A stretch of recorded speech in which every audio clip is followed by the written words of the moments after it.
வணங்கியவர். So இந்த வீடியோவில் நாம் என்ன பார்க்க போகிறோன்னா, ஸோ ஒரு ப்ரீமியமான கணக்கை வந்து ஒன்று விற்பனைக்கு வந்துருக்குது. ஸ்டாக் எடுத்து வச்ச கணக்கு தான். ஸோ ஏன்னா வந்து தமிழில் பேசுகிறேன் அப்படின்னா இங்கிலீஷில் பேசினாலே காப்பிரைட் கொடுத்துட்றானுங்க. ஓகேவா கைஸ்? ஸோ அக்கௌண்ட்டில் பார்த்தீங்கன்னா 3 எக்ஸூட்டு, ரேவன் 4, அப்புறமா சில்வனஸும், அப்புறமா இன்னொரு புதுசாக அந்த எக்ஸூட்டு லெவல் ஒன்று இருக்குது. அப்புறமா கன்லாப் எல்லாமே பார்த்துருப்பீங்க. ரேரஸ்ட்டு கொஞ்சம் மித்திக்ஸ் இருக்குது. ஸோ அதுவும் இல்லாமல் பார்த்தீங்கன்னா டிமாண்டிங். அப்புறமா கன்லாப் என்னென்னு நான் சொல்லிடுறேன்.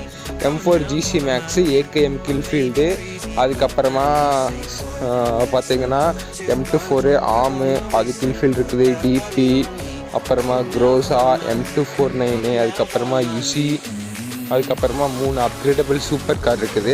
அப்புறமா கார் 98 லெவல் 2, புதுசாக வந்து AMR லெவல் 3 இருக்குது. உங்களுக்கு அக்கௌண்ட் வந்து யாருக்காவது வேணும் அப்படின்னா சொல்லுங்கள், நாம் ஃபேஸ் டு ஃபேஸ் கூட பண்ணுறேன்னா பண்ணிக்கலாம். வித்து சிங்கிள் ஸ்லாட் கூடவே நான் கொடுத்துருவேன். ஸோ கணக்கு வாங்கணுன்னு இன்ட்ரெஸ்ட்டாக இருக்கிறவங்க இந்த நம்பருக்கு வந்து DM பண்ணுங்கள். C you soon again another video guys. Group link கீழே டிஸ்கிரிப்ஷன் இருக்குது, மறக்காமல் ஜாயின் பண்ணி